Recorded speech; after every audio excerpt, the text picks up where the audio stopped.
ਵਾਹਿਗੁਰੂ ਜੀ ਕਾ ਖਾਲਸਾ ਵਾਹਿਗੁਰੂ ਜੀ ਕੀ ਫਤਿਹ। ਮੈਂ ਤੁਹਾਡੀ ਹੋਸਟ ਨੀਲਮ ਕੌਰ। ਮੈਂ TV84 ਦੇ ਸਾਰੇ ਦਰਸ਼ਕਾਂ ਤੇ ਸਰੋਤਿਆਂ ਦਾ ਹਾਰਦਿਕ ਸਵਾਗਤ ਕਰਦੀ ਹਾਂ ਪ੍ਰੋਗਰਾਮ ਸੱਚੋ ਸੱਚ ਵਿੱਚ, ਜਿਹੜੇ ਇਸ ਪ੍ਰੋਗਰਾਮ ਨਾਲ ਦੇਸ਼ਾਂ ਵਿਦੇਸ਼ਾਂ ਤੋਂ ਜੁੜ ਚੁੱਕੇ ਨੇ। ਖਾਲਿਸਤਾਨ ਅਫੇਅਰ ਸੈਂਟਰ ਦੇ ਸੰਚਾਲਕ ਡਾਕਟਰ ਅਮਰਜੀਤ ਸਿੰਘ ਜੀ ਰੋਜ਼ਾਨਾ ਹੀ ਤਰ੍ਹਾਂ ਸਟੂਡੀਓ ਵਿੱਚ ਮੇਰੇ ਨਾਲ ਸ਼ਾਮਲ ਨੇ। ਆਓ ਨਾ ਮਿਲ ਕੇ ਅੱਜ ਦੀਆਂ ਅਹਿਮ ਵਿਚਾਰ ਚਰਚਾਵਾਂ ਕਰਦੇ ਹਾਂ। ਜੀ ਡਾਕਟਰ ਸਾਹਿਬ ਵਾਹਿਗੁਰੂ ਜੀ ਕਾ ਖਾਲਸਾ ਵਾਹਿਗੁਰੂ ਜੀ ਕੀ ਫਤਿਹ। ਜੀ ਡਾਕਟਰ ਸਾਹਿਬ ਜੀ ਆਇਆਂ ਨੂੰ ਪ੍ਰੋਗਰਾਮ ਸੱਚੋ ਸੱਚ ਵਿੱਚ ਬਹੁਤ ਸ਼ੁਕਰੀਆ ਜੀ। ਡਾਕਟਰ ਸਾਹਿਬ ਅੱਜ 19 ਮਾਰਚ 2019 6 ਚੇਤ ਨਾਨਕਸ਼ਾਹੀ ਸੰਮਤ 551 ਦਾ ਦਿਨ ਹੈ। ਤੇ ਡਾਕਟਰ ਸਾਹਿਬ ਪ੍ਰੋਗਰਾਮ ਸ਼ੁਰੂ ਕਰਨ ਤੋਂ ਪਹਿਲਾਂ ਅਸੀਂ ਆਪਣੇ ਦਰਸ਼ਕਾਂ ਤੇ ਸਰੋਤਿਆਂ ਨੂੰ ਹਮੇਸ਼ਾ ਇਸ ਤਰ੍ਹਾਂ ਦੱਸਦੀਏ ਵਿਊਅਰਸ, ਜੇ ਤੁਸੀਂ ਹੱਕ ਸੱਚ ਇਨਸਾਫ ਤੇ ਪੈਰਾ ਦਿੰਦਾ ਇੱਕੋ ਇੱਕ ਚੈਨਲ TV84 ਨੂੰ ਦੇਖਣਾ ਚਾਹੁੰਦੇ ਹੋ ਤਾਂ ਤੁਸੀਂ ਦੇਖ ਸਕਦੇ ਹੋ ਸਪੈਕਟਰਮ ਕੇਬਲ, ਆਰਸੀਨ ਕੇਬਲ, ਬੈਲਫਾਬ cable Canada, roku, Jadoo box, ਸ਼ਾਵਾ, ਫੇਸਬੁੱਕ TV84 ਦੀ ਐਪ ਰਾਹੀਂ online streaming and IP box ਤੇ ਤੁਸੀਂ TV84 ਨੂੰ ਦੇਖ ਸਕਦੇ ਹੋ। ਵਿਊਅਰਸ, ਜੇ ਤੁਸੀਂ TV84 ਨਾਲ ਜਾਂ ਪ੍ਰੋਗਰਾਮ ਸੱਚੋ ਸੱਚ ਨਾਲ ਫੇਸਬੁੱਕ ਰਾਹੀਂ ਜੁੜੇ ਤਾਂ ਇਸ ਨੂੰ ਵੱਧ ਤੋਂ ਵੱਧ ਲਾਈਕ ਕਰੋ ਤੇ ਸ਼ੇਅਰ ਕਰੋ ਅਤੇ ਨਾਲ ਹੀ YouTube ਤੇ ਸਬਸਕ੍ਰਾਈਬ ਵੀ ਕਰੋ। Thank you so much. So keep watching TV84। ਜੀ ਡਾਕਟਰ ਸਾਹਿਬ, ਅੱਜ ਤੁਸੀਂ ਕਿਹੜੇ ਅਹਿਮ ਇਸ਼ੂ ਲੈ ਕੇ ਸਾਡੇ ਦਰਸ਼ਕਾਂ ਦੀ ਕਚਹਿਰੀ ਵਿੱਚ ਹਾਜ਼ਰ ਹੋਏ ਹੋ? ਜੀ ਡਾਕਟਰ ਸਾਹਿਬ ਦੇਖੋ, ਨਿਊਜ਼ੀਲੈਂਡ ਦੇ ਵਿੱਚ ਪਿਛਲੇ ਜੁਮੇ ਵਾਲੇ ਦਿਨ ਵਾਪਰੇ ਦੁਖਾਂਤ, ਜੀ, ਜਿੱਥੇ ਕਿ ਨਿਊਜ਼ੀਲੈਂਡ ਦੇ ਕ੍ਰਾਈਸਟ ਚਰਚ ਸ਼ਹਿਰ ਦੇ ਵਿਚਕਾਰ ਦੋ ਮਸੀਤਾਂ 'ਚ ਇੱਕ ਆਸਟ੍ਰੇਲੀਅਨ ਗੋਰੇ ਕਾਤਲ ਨੇ 50 ਰੱਬ ਦੇ ਬੰਦਿਆਂ ਨੂੰ, ਜਦੋਂ ਕਿ ਉਹ ਬੰਦਗੀ ਵਿੱਚ ਲੀਨ ਸਨ, ਮਸਜਿਦ ਦੇ ਅੰਦਰ ਨਮਾਜ਼ ਅਦਾ ਕਰ ਰਹੇ ਸਨ, ਜੀ, ਉਹਨਾਂ ਨੂੰ ਮਾਰਿਆ। ਔਰ ਇਹ ਠੀਕ ਹੈ, ਇਸ ਦਾ ਅਸੀਂ ਜ਼ਿਕਰ ਪਿਛਲੇ ਪ੍ਰੋਗਰਾਮਾਂ 'ਚ ਵੀ ਕੀਤਾ ਹੈ। ਬਿਲਕੁਲ। ਪਰ ਜਿਵੇਂ ਇਸ ਸਾਰੀ ਸਿਚੁਏਸ਼ਨ 'ਚੋਂ ਨਿਊਜ਼ੀਲੈਂਡ ਦੀ ਪ੍ਰਾਈਮ ਮਿਨਿਸਟਰ ਬੀਬੀ ਜੈਸਿੰਡਾ ਅਰਡਨ, ਉਹਨਾਂ ਦਾ ਕੱਦ ਸਾਹਮਣੇ ਆਇਆ ਹੈ, ਜਿਹੜਾ ਕਿ ਇਨਸਾਨੀ ਹਮਦਰਦੀ, ਇਨਸਾਨੀ ਪਿਆਰ ਨਾਲ ਭਰਿਆ ਹੋਇਆ ਹੈ। ਇਹ ਸਾਡੇ ਲਈ ਵੀ ਇੱਕ ਸਬਕ ਹੈ ਕਿ ਦੁੱਖ ਦੀ ਘੜੀ 'ਚ ਕਿਵੇਂ ਆਪਣੇ ਫੈਲੋ ਹਿਊਮਨ ਬੀਇੰਗਸ ਦੇ ਨਾਲ ਖਲੋਣਾ ਹੈ। ਲੀਡਰ ਦੇ ਤੌਰ ਤੇ ਇੱਕ ਜ਼ਮਾਨਾ ਸੀ ਜਦੋਂ ਕਿ ਇੱਧਰ ਜਸਟਿਨ ਟਰੂਡੋ ਕੈਨੇਡਾ ਦੇ ਵਿੱਚ ਉਹਨਾਂ ਦਾ ਇੱਕ ਆਪਣਾ ਇਮੇਜ ਸੀ, ਇੱਕ ਯੂਥਫੁਲ ਯੰਗ ਲੀਡਰ ਦੇ ਤੌਰ ਤੇ ਟ੍ਰੈਡੀਸ਼ਨਲ ਬਹੁਤ ਸਾਰੀਆਂ ਚੀਜ਼ਾਂ ਨੂੰ ਚੈਲੰਜ ਕਰਕੇ ਨਵੀਂ ਜਨਰੇਸ਼ਨ ਦੀਆਂ ਪੋਲੀਟੀਕਲ ਐਸਪੀਰੇਸ਼ਨ, ਸਿਆਸੀ ਉਮੰਗਾਂ, ਸਮਾਜਿਕ ਬਰਾਬਰੀ ਔਰ ਕਾਮਨ ਮੈਨ ਨੂੰ ਇਹ ਮਹਿਸੂਸ ਕਰਵਾਉਣਾ ਕਿ ਅਸੀਂ ਤੁਹਾਡੇ ਵਰਗੇ ਹਾਂ। ਫਿਰ ਇਸੇ ਤਰ੍ਹਾਂ ਫਰਾਂਸ ਦੇ ਵਿੱਚ ਐਮੈਨੂਅਲ ਮੈਕਰਨ, ਜਿਹਦੇ ਸਾਹਮਣੇ ਇੱਕ ਪੂਰਾ ਡੋਨਲਡ ਟਰੰਪ ਵਰਗਾ ਰੇਸਿਸਟ ਜਿਹੜਾ ਫਰੰਟ ਬੜਾ ਪਪੂਲਰ ਹੋ ਰਿਹਾ ਸੀ, ਉਹ ਖੜਾ ਸੀ। ਉਸ ਨੇ ਉਹਨੂੰ ਡਿਫੀਟ ਕਰਕੇ ਜਿਹੜਾ ਇਹ ਹੋਪ ਦਿੱਤੀ ਕਿ ਨਹੀਂ, ਫਰਾਂਸ ਜਿਹੜਾ ਹੈ ਉਹ ਨਸਲਵਾਦ ਦੇ ਰਸਤੇ ਨਾਲੋਂ ਇਨਸਾਨੀਅਤ ਦੇ ਰਸਤੇ ਨੂੰ, ਇਨਸਾਨੀ ਬਰਾਬਰੀ, ਐਗਾਲੀਟੇਰੀਅਨਿਜ਼ਮ, ਇਕੁਆਲੀਟੇਰੀਅਨਿਜ਼ਮ, ਉਸ ਨੂੰ ਜਿਹੜਾ ਹੈ ਉਹ ਪਿਆਰ ਕਰਦਾ ਹੈ। ਔਰ ਇਸੇ ਤਰ੍ਹਾਂ ਅਸੀਂ ਦੇਖਦੇ ਹਾਂ ਕਿ ਨਿਊਜ਼ੀਲੈਂਡ ਦੀ ਬੀਬੀ ਜੈਸਿੰਡਾ ਆਰਡਨ ਜਦੋਂ ਕਿ ਉਹ ਪਾਵਰ 'ਚ ਆਈ, ਹਾਲਾਂ ਬਹੁਤ ਯੰਗ 37 ਸਾਲ ਦੀ ਉਮਰ, ਬਿਲਕੁਲ ਕੋਈ ਬਹੁਤਾ ਐਕਸਪੀਰੀਅੰਸ ਨਹੀਂ। ਔਰ ਕ੍ਰਿਟਿਕਸ ਵੱਲੋਂ ਇਹ ਵੀ ਸੀ ਕਿ ਵੀ ਇੱਕ ਪੋਪੂਲਰ ਵੇਵ ਦੇ ਉੱਤੇ ਜਿਹੜੀ ਚੈਲੰਜਿੰਗ ਹੈ, ਯੰਗ ਯੂਥਫੁਲ, ਉਸ ਦੇ ਥੱਲੇ ਆ ਗਈ ਹੈ, ਹੈਂਡਲ ਨਹੀਂ ਹੋਏਗਾ। ਲੇਕਿਨ ਉਹਨੇ ਜਿੱਥੇ ਮੇਲ ਡੋਮੀਨੇਟ ਸੁਸਾਇਟੀ ਜਿਹੜੀਆਂ ਵੈਸਟ ਦੀਆਂ ਵੀ ਨੇ ਅਜੇ, ਉਹਨਾਂ ਦੇ ਵਿੱਚ ਉਹਨੇ ਦੱਸਿਆ, ਉਹਨੇ ਪ੍ਰਾਈਮ ਮਿਨਿਸਟਰ ਬਣਨ ਤੋਂ ਬਾਅਦ 37 ਸਾਲ ਦੀ ਉਮਰ 'ਚ ਉਹ ਪ੍ਰੈਗਨੈਂਟ ਹੋਣ ਦਾ ਉਹਨੇ ਆਪਣਾ ਐਲਾਨ ਕੀਤਾ। ਫਿਰ ਜਦੋਂ ਯੂਨਾਈਟਿਡ ਨੇਸ਼ਨਸ ਦਾ ਸੈਸ਼ਨ ਹੋਇਆ ਤੇ ਉਹਦਾ ਬੱਚਾ 3 ਮਹੀਨੇ ਦਾ ਸੀ, ਬੇਬੀ, ਉਹਨੂੰ ਲੈ ਕੇ ਉਹ ਸੈਸ਼ਨ ਦੇ ਵਿੱਚ ਆਈ। ਇਹ ਦੱਸਦੇ ਆ ਕਿ ਭਾਈ ਇਹ ਔਰਤ ਹੋਣਾ ਕੋਈ ਗੁਨਾਹ ਨਹੀਂ ਹੈ, ਬੱਚਾ ਜਾਂ ਬੱਚੀ ਨੂੰ ਜੰਮਣਾ ਕੋਈ ਗੁਨਾਹ ਨਹੀਂ ਹੈ, ਔਰ ਬਰਾਬਰ ਦੇ ਜਿਹੜੇ ਫਰਜ਼ ਨੇ ਇਹ ਅਸੀਂ ਅਦਾ ਕਰ ਸਕਦੇ ਹਾਂ। ਔਰ ਦੁਨੀਆ ਦੇ ਵਿੱਚ ਜਦੋਂ ਵੀ ਕੋਈ ਇਸ ਕਿਸਮ ਦੀ ਐਕਸੈਪਸ਼ਨ ਹੁੰਦੀ ਹੈ, ਜਦੋਂ 3 ਸਾਲ ਦੀ ਬੇਬੀ ਦੇ ਨਾਲ ਆਈ ਤੇ ਬਹੁਤ ਸਾਰੇ ਇੰਟਰਨੈਸ਼ਨਲ ਨੇ ਬੇਨਜ਼ੀਰ ਭੁੱਟੋ ਦਾ ਜ਼ਿਕਰ ਕੀਤਾ ਕਿ ਉਹ ਵੀ ਜਦੋਂ ਪ੍ਰਾਈਮ ਮਿਨਿਸਟਰ ਸੀ ਉਦੋਂ ਉਹਨੇ ਬੱਚੇ ਨੂੰ ਜਨਮ ਦਿੱਤਾ ਸੀ। ਸੋ ਹਾਲਾਂਕਿ ਇਹ ਇੱਕ ਆਪਣੀ ਥਾਂ ਗੱਲ ਹੈ, ਪਰ ਮੈਂ ਸਮਝਦਾ ਹੈ ਕਿ ਜਿਵੇਂ ਸਾਡੇ ਕਲਚਰ 'ਚ ਵੀ ਇਹ ਕਿਹਾ ਜਾਂਦਾ ਹੈ ਕਿ ਭਾਈ ਜਦੋਂ ਚੰਗੇ ਦਿਨ ਹੁੰਦੇ ਨੇ ਫਿਰ ਤਾਂ ਹਰ ਕੋਈ ਹਰ ਸਥਿਤੀ ਦਾ ਮੁਕਾਬਲਾ ਕਰ ਸਕਦਾ ਹੈ, ਹਰ ਹਾਲਾਤ ਦਾ। ਪਰ ਜਦੋਂ ਤੁਹਾਡੇ ਸਾਹਮਣੇ ਮਾੜੇ ਦਿਨ ਆਉਂਦੇ ਨੇ ਜਾਂ ਕੋਈ ਮਾੜਾ ਈਵਨ ਘਰ ਦੇ ਹਵਾਲੇ ਨਾਲ ਵੀ ਹੁੰਦਾ ਹੈ ਕਿ ਵੀ ਚੰਗੀ ਵਾਈਫ ਜਾਂ ਪਤਨੀ ਜਾਂ ਅਹਿਲੀਆ ਦੀਆਂ ਕੀ ਨਿਸ਼ਾਨੀਆਂ ਨੇ, ਬਹੁਤ ਵਾਰੀ ਇਹ ਹੁੰਦਾ ਹੈ ਕਿ ਜਦੋਂ ਪੈਸੇ ਵੱਲੋਂ ਤੰਗੀ ਹੋਏ, ਨੌਕਰੀ ਚਲੀ ਜਾਏ, ਘਰ 'ਚ ਬਿਮਾਰੀ ਹੋਏ, ਬੰਦਾ ਸ਼ਰਾਬੀ ਕਬਾਬੀ ਹੋਏ, ਉਦੋਂ ਤੁਸੀਂ ਕਿਵੇਂ ਹੈਂਡਲ ਕਰਨਾ ਸਿਚੁਏਸ਼ਨ ਨੂੰ, ਇਹ ਤੁਹਾਡਾ ਟੈਸਟ ਹੁੰਦਾ। ਇਸੇ ਤਰ੍ਹਾਂ ਮੁਲਕਾਂ ਦੇ ਸਾਹਮਣੇ ਵੀ ਜੀ ਜਦੋਂ ਔਡ ਸਿਚੁਏਸ਼ਨਸ ਆਉਂਦੀਆਂ ਨੇ ਜਾਂ ਮੁਸ਼ਕਲ ਹਾਲਾਤ ਆਉਂਦੇ ਨੇ, ਲੀਡਰ ਉਹੀ ਹੁੰਦਾ ਹੈ ਜਿਹੜਾ ਉਸ ਚੋਂ ਕੱਢ ਕੇ ਲਿਜਾਏ। ਜਦੋਂ ਕਿ ਤੁਹਾਡੀ ਬੇੜੀ ਮੰਝ ਧਾਰ ਦੇ ਵਿੱਚ ਫਸੀ ਹੋਈ ਹੈ ਜਾਂ ਚਾਰ ਚਫੇਰੇ ਹੜ ਹੈ, ਔਰ ਤੁਸੀਂ ਉਸ ਚੋਂ ਜਿਹੜਾ ਉਹ ਕਿਵੇਂ ਕੱਢਦੇ ਹੋ।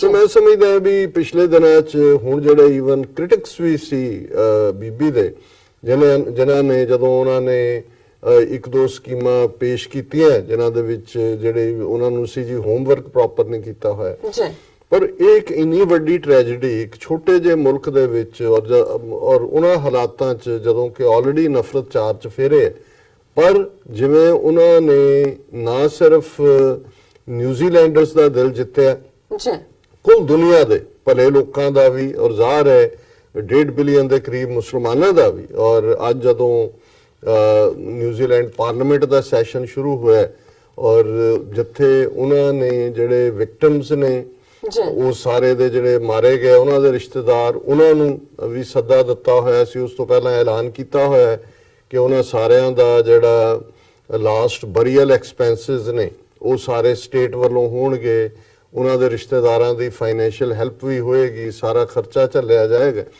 ਪਰ ਅੱਜ ਬੀਬੀ ਨੇ ਪਾਰਲੀਮੈਂਟ ਦੇ ਵਿੱਚ ਆਪਣਾ ਐਡਰੈਸ ਸੀ ਅਸਲਾਮ ਅਲੈਕਮ ਦੇ ਨਾਲ ਸ਼ੁਰੂ ਕੀਤਾ ਔਰ ਜਿਹੜੇ ਇੱਕ ਧਾਰਮਿਕ ਇਮਾਮ ਉਹਨਾਂ ਨੂੰ ਸੱਦਾ ਦਿੱਤਾ ਸੀ ਕਿ ਤਲਾਵਤ ਦੇ ਨਾਲ ਜਿਹੜਾ ਇਸਲਾਮਿਕ ਪ੍ਰੇਅਰ ਦੇ ਨਾਲ ਇਹ ਉਹਨਾਂ ਦਾ ਸੈਸ਼ਨ ਸ਼ੁਰੂ ਹੋਇਆ। ਸੋ ਇਹ ਗੁੱਡਵਿਲ ਜੈਸਚਰ ਹੀ ਨਹੀਂ, ਇਹ ਆਪਣੇ ਆਪ ਚ ਦੱਸਦੇ ਨੇ ਕਿ ਤੁਸੀਂ ਦੂਸਰਿਆਂ ਦੇ ਜਜ਼ਬਾਤਾਂ ਦੀ ਕਿੰਨੀ ਕਦਰ ਕਰਦੇ ਹੋ। ਅਸੀਂ ਅੱਗੇ ਦੱਸਿਆ ਸੀ ਕਿ ਕਿਵੇਂ ਉਸਨੇ ਕਾਲੇ ਕੱਪੜੇ ਪਾ ਕੇ ਸਿਰ ਤੇ ਹਿਜਾਬ ਔਰ ਜਿਵੇਂ ਅੱਖਾਂ ਚੋਂ ਅਥਰੂ ਕੱਲੇ ਕੱਲੇ ਦੇ ਨਾਲ ਜਿਹੜੇ ਵਿਕਟਮ ਦੇ ਫੈਮਿਲੀ ਮੈਂਬਰਸ ਨੇ ਔਰ ਦੂਸਰੇ ਉਹਨਾਂ ਦੇ ਨਾਲ ਗੱਲ ਨਾਲ ਲੱਗਣਾ, ਇਹ ਲੱਗਦਾ ਹੀ ਨਹੀਂ ਸੀ ਜਦੋਂ ਤੁਸੀਂ ਆਮ ਦੇਖਦੇ ਹੋ ਅਸੀਂ ਇਸ ਦੇ ਮੁਤਾਬਕ ਕਿ ਇਹ ਬੀਬੀ ਕੋਈ ਪੱਛਮ ਦੀ ਹੈ। ਇਹ ਤਾਂ ਸਾਡੇ ਆਪਣੇ ਜਿਹੜੀਆਂ ਚੀਜ਼ਾਂ ਗਾਇਬ ਹੋ ਰਹੀਆਂ ਉਹ ਵੀ ਜਿਹੜੀਆਂ ਨੇ ਉਹ ਸਾਨੂੰ ਇਹ ਲੱਗਦਾ ਸੀ ਕਿ ਜਿਵੇਂ ਸਾਡੇ ਆਪਣੇ ਪਰਿਵਾਰ ਦੀ ਮੈਂਬਰ। ਸੋ ਜ਼ਾਹਿਰ ਹੈ ਕਿ ਇਸ ਸਾਰੇ ਨੇ ਜਿੱਥੇ ਉਹਨਾਂ ਦਾ ਕਦਬੁੱਤ ਵਧਾਇਆ ਔਰ ਇਸੇ ਤਰ੍ਹਾਂ ਮੈਂ ਦੇਖਦਾ ਹਾਂ ਕਿ ਇੱਕ ਪਾਕਿਸਤਾਨੀ ਮੂਲ ਦੇ ਜਿਨ੍ਹਾਂ ਦੀ ਹਸਬੈਂਡ ਵੀ ਔਰ ਬੇਟਾ ਵੀ ਦੋਨੋਂ ਮਾਰੇ ਗਏ ਉਸ ਸ਼ੂਟਿੰਗ ਦੇ ਵਿੱਚ ਜਿਹੜੀ ਮਸਜਿਦ ਦੇ ਅੰਦਰ ਹੋਈ। ਉਹਨਾਂ ਦਾ ਮੈਂ ਕਲਿੱਪ ਨਹੀਂ ਕੱਢ ਸਕਿਆ, ਪਰ ਮੈਂ ਦੇਖਿਆ ਪਾਕਿਸਤਾਨੀ ਇੱਕ ਸ਼ੋਅ ਦੇ ਵਿੱਚ ਜਿਹਦੇ 'ਚ ਉਹ ਇਹ ਕਹਿ ਰਹੀ ਹੈ ਵੀ ਨਹੀਂ, ਸਾਨੂੰ ਉਹ ਜਿਹੜਾ ਕਾਤਲ ਹੈ ਉਹ ਨਫ਼ਰਤ ਨਾਲ ਭਰਿਆ ਹੋਇਆ ਸੀ, ਸਾਡਾ ਮਜ਼ਹਬ ਸਾਨੂੰ ਪਿਆਰ ਸਿਖਾਉਂਦਾ ਹੈ। ਔਰ ਹੁਣ ਜਿਹਦਾ ਹਸਬੈਂਡ ਜਿਹਦਾ ਬੇਟਾ ਗਏ ਹੋਣ, ਇੰਨਾ ਵੱਡਾ ਸ਼ੌਕ, ਔਰ ਤੁਸੀਂ ਪਿਆਰ ਦੀ ਗੱਲ ਕਰ ਰਹੇ ਹੋ, ਨਫ਼ਰਤ ਲਈ ਕੋਈ ਥਾਂ ਨਹੀਂ ਹੈ। ਸੋ ਮੈਂ ਸਮਝਦਾ ਇਹੀ ਜੇ ਕੋਈ ਇਨਸਾਨੀਅਤ ਦੇ ਲਈ ਹੋਪ ਹੈ ਤਾਂ ਇਹ ਨੇ ਜਿਹੜੇ ਵਿਕਟਮ ਬਣ ਕੇ ਵੀ ਉਸ ਕਦਰ ਪਿਆਰ ਨਾਲ ਭਰੇ ਹੋਏ ਨੇ। ਔਰ ਜਿਵੇਂ ਨਿਊਜ਼ੀਲੈਂਡ ਦੀ ਪ੍ਰਾਈਮ ਮਿਨਿਸਟਰ ਔਰ ਉਹਨਾਂ ਦੇ ਹੋਰ ਵੀ ਬਹੁਤ ਸਾਰੇ ਨਿਊਜ਼ੀਲੈਂਡਰਸ ਨੇ ਵੀ, ਲੋਕਾਂ ਨੇ ਅੱਜ ਮੈਂ ਦੇਖ ਰਿਹਾ ਸੀ ਕਿ ਈਵਨ ਬਹੁਤ ਸਾਰੇ ਲੋਕ ਮਸਜਿਦਾਂ ਦੇ ਵਿੱਚ ਗਏ ਜਿੱਥੇ ਆਪਣੀ ਸੋਲੀਡੈਰਿਟੀ ਦਾ ਇਜ਼ਹਾਰ ਕਰਨ ਦੇ ਲਈ, ਇਹ ਦੇਖਣ ਦੇ ਲਈ ਵੀ ਕਿ ਇਸਲਾਮ ਕੀ ਮਜ਼ਹਬ ਹੈ। ਔਰ ਇਸੇ ਤਰ੍ਹਾਂ ਜਿੱਥੇ ਕਿਲਿੰਗਸ ਹੋਈਆਂ ਉਹਨਾਂ ਦੇ ਬਾਹਰ ਇੱਕਦਮ ਸਡਨਲੀ ਜਿਵੇਂ ਇੱਥੇ ਵੀ ਹੁੰਦਾ ਫਲਾਵਰ ਸ਼ਰਾਈਨਸ ਬਣ ਗਈਆਂ, ਲੋਕ ਫੁੱਲ ਰੱਖ ਰਹੇ ਨੇ, ਮੋਮਬੱਤੀਆਂ ਜਗਾ ਰਹੇ ਨੇ ਔਰ ਤੁਸੀਂ ਆਮ ਲੋਕ ਜਿਹੜੇ ਨੇ ਉਹਨਾਂ ਦੇ ਚਿਹਰਿਆਂ ਦੇ ਉੱਤੇ ਸੋਗ ਦੇਖ ਸਕਦੇ ਹੋ।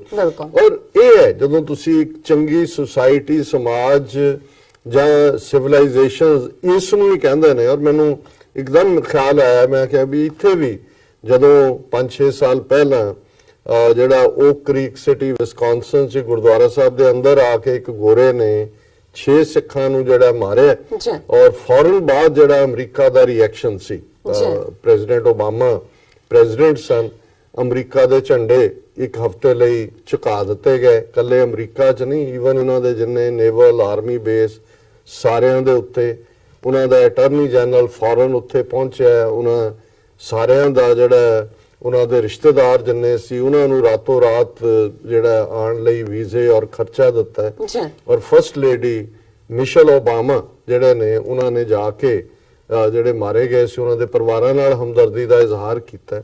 ਔਰ ਪ੍ਰੈਜ਼ੀਡੈਂਟ ਦਾ ਇਹ ਕਹਿਣਾ ਕਿ ਵੀ ਅੱਜ ਅਸੀਂ ਸਾਰਾ ਅਮਰੀਕਾ ਸਿੱਖ ਹੈ, ਇਹ ਦੱਸਣ ਦੇ ਲਈ ਕਿ ਇਸ ਨਫ਼ਰਤ ਦੀ ਕੋਈ ਥਾਂ ਕੋਈ ਨਹੀਂ ਥਾਂ ਹੈ। ਨਹੀਂ ਹੈ। ਸੋ ਮੈਂ ਸਮਝਦਾ ਵੀ ਇਹ ਸਾਡੇ ਲਈ, ਅਸੀਂ ਜਿਹੜੇ ਆਪਣੇ ਆਪ ਨੂੰ ਰੱਬ ਦੇ ਬੰਦੇ ਕਹਿੰਦੇ ਆ ਔਰ ਖਾਸ ਤੌਰ ਤੇ ਡਿਫਰੈਂਟ ਸੁਸਾਇਟੀਜ਼ ਦੇ ਵਿੱਚ ਵਸਦੇ, ਜੀ। ਅਸੀਂ ਵੀ ਆਪਣੇ ਦਾਇਰਾਕਾਰ ਤੋਂ ਬਾਹਰ ਨਿਕਲੀਏ। ਬਿਲਕੁਲ। ਸਿਰਫ ਆਪਣੇ ਘਰ ਟੱਬਰ ਡਾਲਰ ਬਣਾਉਣ ਤੱਕ ਜਾਂ ਦੂਜਾ ਹੀ ਨਹੀਂ ਹੈ।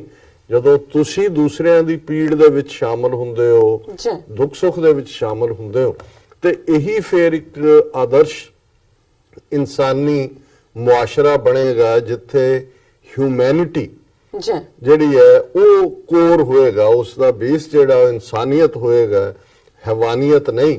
ਜਾਂ ਇਸ ਕਿਸਮ ਦਾ ਜਿਹੜਾ ਐਟੀਟਿਊਡ ਹੈ ਸੋਸਾਇਟੀ ਦੇ ਵਿੱਚ, ਉਹ ਨੈਸ਼ਨਲਿਜ਼ਮ ਦੇ ਨਾਂ ਥੱਲੇ ਹੋਏ, ਉਹ ਮਜ਼ਹਬੀ ਜਨੂਨ ਹੋਏ, ਜੀ। ਉਹ ਨਫ਼ਰਤ, ਜ਼ੀਨੋਫੋਬਿਕ, ਇਸਲਾਮੋਫੋਬਿਕ, ਇਹ ਸਾਰਿਆਂ ਦੇ ਥੱਲੇ ਹੋਏ। ਔਰ ਇਸੇ ਕੰਟੈਕਸਟ 'ਚ ਜਿਹੜਾ ਮੈਂ ਈਵਨ ਓਪਨਿੰਗ ਟੌਪਿਕ ਚੁਣਿਆ, ਇਮਰਾਨ ਖਾਨ ਪਾਕਿਸਤਾਨ ਦੇ, ਮੈਂ ਸਮਝਦਾ ਹਾਂ ਵੀ ਉਹਨਾਂ ਨੇ ਜਿਸ ਤਰ੍ਹਾਂ ਸਿੱਖਾਂ ਦੇ ਤਾਂ ਦਿਲ ਜਿੱਤੇ ਹੀ ਨੇ, ਬਿਲਕੁਲ। ਪਰ ਕੁੱਲ ਮਿਲਾ ਕੇ ਜਿਵੇਂ ਭਾਰਤ ਨੇ ਜੋ ਸ਼ਰਾਰਤ ਕਰਨੀ ਚਾਹੀ, ਉਹ ਸਾਰੀ ਸਿਚੁਏਸ਼ਨ ਨੂੰ ਵੀ ਉਹਨਾਂ ਨੇ ਕਿਵੇਂ ਲਾਈਕ ਏ ਸਟੇਟਸਮੈਨ ਹੈਂਡਲ ਕੀਤਾ, ਦੁਨੀਆ ਭਰ ਨੇ ਦੇ ਵਿੱਚ ਉਹਨਾਂ ਦੀ ਤਾਰੀਫ ਹੋਈ। ਜੀ। ਲੇਕਿਨ ਜਿਹੜਾ ਪਾਰਟ ਮੈਂ ਸਮਝਦਾ ਹਾਂ, ਮੈਨੂੰ ਵੀ ਆਪਣੀ ਕਮਿਊਨਿਟੀ ਦੇ ਵਿੱਚ ਵੀ ਉਹਨਾਂ ਮੁੰਡੇ ਕੁੜੀਆਂ ਨੂੰ ਮਿਲਣ ਦਾ ਮੌਕਾ ਮਿਲਦਾ ਹੈ, ਯੰਗਰ ਖਾਸ ਤੌਰ ਤੇ ਟੀਨੇਜਰ, ਔਰ ਉਸ ਤੋਂ ਬਾਅਦ ਜਿਨ੍ਹਾਂ ਦਾ ਹੁੰਦਾ ਹੈ ਕਿ ਜੀ ਜਦੋਂ ਤੁਸੀਂ ਮਜ਼ਹਬ ਰਿਲੇਟਡ ਕੋਈ ਗੱਲ ਕਰੋ ਜੀ। ਤੇ ਉਹਨਾਂ ਦਾ ਹੁੰਦਾ ਹੈ ਜੀ ਅਸੀਂ we are trying to search ourselves, ਅਸੀਂ ਆਪਣੇ ਆਪ ਨੂੰ ਲੱਭ ਰਹੇ ਹਾਂ। ਕਈਆਂ ਦਾ ਹੁੰਦਾ ਹੈ ਕਿ ਜੀ ਅਸੀਂ ਦੇਖ ਰਹੇ ਹਾਂ ਕਿ ਵੀ ਕੀ ਹੈ ਸਾਡੇ ਜੀਵਨ ਦਾ ਮਕਸਦ ਕੀ ਹੈ। ਜੀ। ਸੋ ਇਹ ਜ਼ਾਹਰ ਹੈ ਇੱਕ ਪਾਸੇ ਤਾਂ ਰੂਹਾਨੀ ਦੁਨੀਆ ਦੇ ਵਿੱਚ ਜਿਸ ਨੂੰ ਤੁਸੀਂ ਵਿਰਾਗ ਕਹਿੰਦੇ ਹੋ ਕਿ ਇੱਕ ਰੂਹਾਨੀਅਤ ਦੀ ਮੰਜ਼ਿਲ ਦੀ ਤਲਬ ਪੈਦਾ ਹੁੰਦੀ ਸੀ, ਜਿਸ ਨੂੰ ਹਿਜਰ ਵੀ ਕਿਹਾ ਜਾਂਦਾ ਸੀ, ਤੇ ਫਿਰ ਉਸ ਚੋਂ ਵਸਲ ਹੁੰਦਾ ਸੀ। ਇਹ ਇੱਕ ਵੱਖਰੀਆਂ ਨੇ, ਪਰ ਜਦੋਂ ਇਹਨਾਂ ਦਾ ਮੈਂ ਦੇਖਦਾ ਤੇ ਬਹੁਤ ਵਾਰੀ ਇਹ ਜਿਹੜੇ ਗਵਾਚੇ ਜਿਹੇ ਹੁੰਦੇ ਨੇ, ਔਰ ਗਵਾਚੇ ਸ਼ਾਇਦ ਆਪਣੇ ਬੱਚੇ ਬੱਚੀਆਂ ਬਹੁਤੇ ਇਸ ਲਈ ਵੀ ਨੇ ਕਿ ਉਹ ਦੋ ਚੱਕੀ ਦੇ ਪਿੜਾਂ ਵਿੱਚ ਪਿਸਣ ਵਾਂਗ ਹੁੰਦੇ ਨੇ। ਇੱਕ ਪਾਸੇ ਵੈਸਟਰਨ ਸੁਸਾਇਟੀ ਹੈ ਜਿੱਥੇ ਸਕੂਲਾਂ ਦੇ ਵਿੱਚ, ਕਾਲਜਾਂ ਦੇ ਵਿੱਚ ਜਿਹੜੀ ਉਹਨਾਂ ਦੀ ਤਰਬੀਅਤ ਹੈ, ਐਜੂਕੇਸ਼ਨ ਹੈ, ਉਸ ਕਿਸਮ ਦੀ ਹੈ, ਫ੍ਰੀ, ਕਿ ਵੀ ਕੋਈ ਬੌਂਡੇਜ ਨਹੀਂ, ਕੋਈ ਫੇਥ ਨਹੀਂ, ਕੋਈ ਕਿਸੇ ਦੇ ਨਾਲ ਹੈ ਨਹੀਂ ਉਹਨਾਂ ਨੂੰ ਕਿ ਤੁਸੀਂ ਇੰਡੀਵਿਜੂਅਲਿਜ਼ਮ ਜਿਹਨੂੰ ਅਸੀਂ ਕਹਿੰਦੇ। ਦੂਸਰੇ ਪਾਸੇ ਉਹਨਾਂ ਦੇ ਮਾਪਿਓ ਜਿਹੜੇ ਦੋਵੇਂ ਜੌਬ ਕਰ ਰਹੇ ਹੁੰਦੇ ਨੇ, ਸਵੇਰੇ ਸ਼ਾਮ ਓਵਰ ਟਾਈਮ ਵੀ ਕਰ ਰਹੇ ਹੁੰਦੇ ਨੇ, ਉਹਨਾਂ ਦੇ ਕੋਲ ਹੋਰ ਤਾਂ ਟਾਈਮ ਹੁੰਦਾ ਨਹੀਂ ਬੱਚਿਆਂ ਨਾਲ ਸਪੈਂਡ ਕਰਨ ਦਾ, ਪਰ ਡੰਡਾ ਉਹਨਾਂ ਨੇ ਰੱਖਿਆ ਹੁੰਦਾ ਕਿ ਬੱਚੇ ਜਿਹੜੇ ਨੇ ਉਹ ਆਪਣੇ ਮਜ਼ਹਬ ਤੋਂ ਦੂਰ ਨਾ ਜਾਣ, ਆਪਣਾ ਪਹਿਰਾਵਾ ਵੀ ਪਹਿਨਣ, ਮਸਜਿਦ ਜਾਂ ਗੁਰਦੁਆਰੇ ਵੀ ਜਾਣ, ਔਰ ਉਵੇਂ ਹੀ ਆਗਿਆਕਾਰ ਆਪਣੇ ਮਾਪਿਓ ਦੇ ਬਣਨ ਜਿਵੇਂ ਉਹ ਜਨਰੇਸ਼ਨ ਸੀ। ਸੋ ਬੱਚਿਆਂ ਦੇ ਉੱਤੇ ਦੋਨੋਂ ਪਾਸੇ ਦੇ ਪ੍ਰਭਾਵ ਹੁੰਦੇ ਨੇ, ਔਰ ਉਸ ਸਾਰੇ ਚੋਂ ਬਹੁਤ ਵਾਰ ਜਿਹੜੇ ਫਿਰ ਡਿੱਗਦੇ ਨੇ ਉਹ ਬਹੁਤ ਥੱਲੇ ਜਾ ਕੇ ਡਿੱਗਦੇ ਨੇ, ਉਹ ਬਿਲਕੁਲ ਬਾਗੀ ਹੋ ਜਾਂਦੇ ਨੇ, ਔਰ ਫਿਰ ਉਹ ਬਾਗੀ ਹੋ ਕੇ ਡਰੱਗੀ ਬਣ ਜਾਣ, ਕੋਈ ਹੋਰ ਜਿਹੜੀਆਂ ਕਰਤੂਤਾਂ ਕਰਨ ਲੱਗ ਜਾਣ, ਕ੍ਰਿਮੀਨਲ ਹੋ ਜਾਣ। ਇਹ ਇੱਕ ਵੱਖਰਾ ਵਿਸ਼ਾ ਹੁੰਦਾ ਹੈ। ਔਰ ਮੇਰੀਆਂ ਨਜ਼ਰਾਂ 'ਚੋਂ ਭਾਵੇਂ ਇਹ ਹੁਣ ਤਾਜ਼ਾ ਸਰਕੂਲੇਟ ਹੋ ਰਿਹਾ ਕਿ ਅਰਬ ਨਿਊਜ਼ ਦੇ ਵਿੱਚ ਛਪਿਆ, ਪਰ ਇਹ ਜਿਹੜਾ ਰਾਈਟ ਅਪ ਔਰ ਇਸ ਕਿਸਮ ਦੇ ਕ੍ਰਾਈਸਿਸ 'ਚੋਂ ਇਮਰਾਨ ਖਾਨ ਵੀ ਗੁਜ਼ਰੇ, ਔਰ ਕਿਵੇਂ ਉਹਨਾਂ ਨੇ ਆਪਣੀਆਂ ਜੜ੍ਹਾਂ ਲੱਭੀਆਂ, ਆਪਣੇ ਬੇਸ ਵੱਲ ਮੁੜਨ ਦੀ ਕੋਸ਼ਿਸ਼ ਕੀਤੀ। ਉਹਨਾਂ ਨੇ 1998 ਦੇ ਵਿੱਚ ਇੱਕ ਜਿਹੜਾ ਬਲੌਗ ਵੀ ਸੀ ਇਹ, ਔਰ ਅਰਬ ਨਿਊਜ਼ 'ਚ ਉਦੋਂ ਛਪਿਆ ਜਾਂ ਬਾਅਦ ਛਪਿਆ। ਸੋ ਇਹ ਲਿਖਤ ਜਿਹੜੀ ਹੈ ਉਹਨਾਂ ਦੀ, ਇਹ ਆਲਮੋਸਟ 21 ਸਾਲ ਪੁਰਾਣੀ ਹੈ। ਲੇਕਿਨ ਇਹ ਉਦੋਂ ਹੀ ਜਦੋਂ ਕਿ ਉਹਨਾਂ ਨੇ ਫਿਰ ਫੈਸਲਾ ਕਰ ਲਿਆ ਸੀ ਕਿ ਜਿਸ ਕਿਸਮ ਦਾ ਲਾਈਫ ਸਟਾਈਲ ਉਹ ਜੀ ਰਹੇ ਸੀ, ਵੈਸਟ ਦੇ ਵਿੱਚ ਰਹਿ ਕੇ ਪਲੇ ਬॉय ਦੇ ਤੌਰ ਤੇ ਜਾਣਿਆ ਜਾਂਦਾ ਸੀ ਉਹਨਾਂ ਨੂੰ, ਔਰ ਲੇਕਿਨ ਉਹ ਆਪਣੇ ਅੰਦਰ ਲੱਭ ਰਹੇ ਸੀ ਕਿ ਜੀਵਨ ਦਾ ਮਕਸਦ ਕੀ ਹੈ, ਪਰਪਸ ਕੀ ਹੈ ਲਾਈਫ ਦਾ। ਔਰ ਇਸ ਸਾਰੇ ਚੋਂ ਈਵਨ ਆਪਣੇ ਮਜ਼ਹਬ 'ਚ ਉਹਨਾਂ ਦੇ ਕੀ ਮੈਸੇਜ ਹੈ ਇਸਲਾਮ ਦੇ ਵਿੱਚ, ਜਿਹੜਾ ਕਿ ਉਹਨਾਂ ਦੀ ਅੰਦਰਲੀ ਕੁਐਸਟ ਨੂੰ ਵੀ ਸੈਟੀਸਫਾਈ ਕਰੇ, ਹਿਊਮੈਨਿਟੀ ਦੇ ਲਈ ਵੀ ਜਿਹੜਾ ਉਹ ਲਾਹੇਵੰਦਾ ਹੋਏ। ਔਰ ਇਸ ਸਾਰੇ ਚੋਂ ਉਹਨਾਂ ਨੇ ਫਿਰ ਕਿਵੇਂ ਆਪਣਾ ਆਪ ਲੱਭਿਆ, ਔਰ ਅੱਜ ਉਸ ਮੁਕਾਮ ਤੱਕ ਉਹ ਪਹੁੰਚੇ ਨੇ ਜਿੱਥੇ ਕਿ ਉਹ ਇੱਕ ਰੋਲ ਮਾਡਲ ਨੇ ਉਹਨਾਂ ਬਹੁਤ ਸਾਰਿਆਂ ਲਈ, ਜਿਹਨਾਂ ਗਵਾਚਿਆਂ ਨੇ ਵੀ ਆਪਣਾ ਆਪ ਲੱਭਿਆ।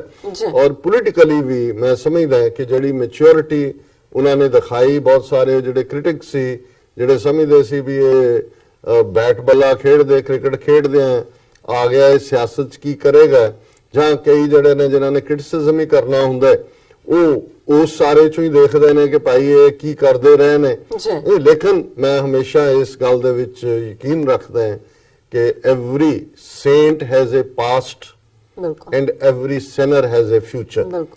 ਕਿ ਵੀ ਜਿਹੜਾ ਅੱਜ ਸੰਤ ਹੈ ਉਹਦਾ ਇੱਕ ਪਿਛੋਕੜ ਵੀ ਸੀ, ਔਰ ਕੋਈ ਜ਼ਰੂਰੀ ਨਹੀਂ ਹੈ ਰੱਬ ਨੇ ਜਿਸ ਤੇ ਮਿਹਰ ਕਰਨੀ ਹੈ ਉਹ ਜਿੰਨਾ ਮਰਜ਼ੀ ਜਿਹੜਾ ਕ੍ਰਿਮੀਨਲ ਪਿਛੋਕੜ ਵਾਲਾ ਹੋਏ ਉਸ ਦੇ ਵਿੱਚ ਸੰਤ ਬਣਨ ਦੀ ਤਰਬੀਅਤ ਰੱਬ ਨੇ ਰੱਖੀ ਹੋਈ ਹੈ। ਤੇ ਇਸੇ ਤਰ੍ਹਾਂ ਜਿਹੜਾ ਸੰਤ ਹੈ ਉਹ ਬਣਨ ਤੋਂ ਪਹਿਲਾਂ ਕੀ ਸੀ, ਕੱਲ ਨੂੰ ਉਹਨੇ ਕੀ ਬਣ ਜਾਣਾ, ਕਦੋਂ ਤੱਕ ਅਖੀਰ ਤੱਕ ਉਹਦੀ ਪ੍ਰੀਤ ਨਿਭਦੀ ਹੈ ਕਿ ਨਹੀਂ, ਇਹ ਅਗੇਨ ਰੱਬ ਦੇ ਕੋਲ ਹੈ। ਆਰਟੀਕਲ ਇਹ ਲੰਬਾ ਚੌੜਾ ਹੈ, ਮੈਂ ਸਾਰਾ ਪਾਰਟ ਤਾਂ ਸ਼ਾਇਦ ਨਾ ਪੜ੍ਹ ਸਕਾਂ, ਲੇਕਿਨ ਜਿਹੜਾ ਰੈਲੇਵੈਂਟ ਪਾਰਟ ਹੈ ਜਿਹੜਾ ਸਾਰਿਆਂ ਦੇ ਲਈ ਜਿਹੜਾ ਉਹਦੇ ਚੋਂ ਕੋਈ ਨਾ ਕੋਈ ਮੈਸੇਜ ਨਿਕਲ ਸਕਦਾ ਹੈ, ਸੋ ਮੈਂ ਉਸ ਨੂੰ ਲੈਂਦਾ। ਔਰ ਉਹਦੇ ਚ ਇਹਨਾਂ ਨੇ ਟਾਈਟਲ ਹੀ ਹੈ ਆਈ ਵਿਲ, ਜਿਹਦੇ ਚ ਉਹਨਾਂ ਨੇ ਕਿਹਾ ਕਿ ਵੀ ਮੈਂ why the west craves materialism and east sticks to religion, ਕਿ ਇਹ ਜਿਹੜੇ ਦੋ ਮੁਆਸ਼ਰੇ ਨੇ ਮਸ਼ਰਕ ਦਾ ਔਰ ਮਗਰਬ ਦਾ, ਈਸਟ ਦਾ ਵੈਸਟ ਦਾ, ਜਾਂ ਅਸੀਂ ਚੜ੍ਹਦੇ ਪੰਜਾਬ ਦੀ ਪੰਜਾਬੀ ਚ ਜਿਹੜਾ ਪੂਰਬੀ ਤੇ ਪੱਛਮੀ, ਇਹਨਾਂ ਦਾ ਕੀ ਹੈ।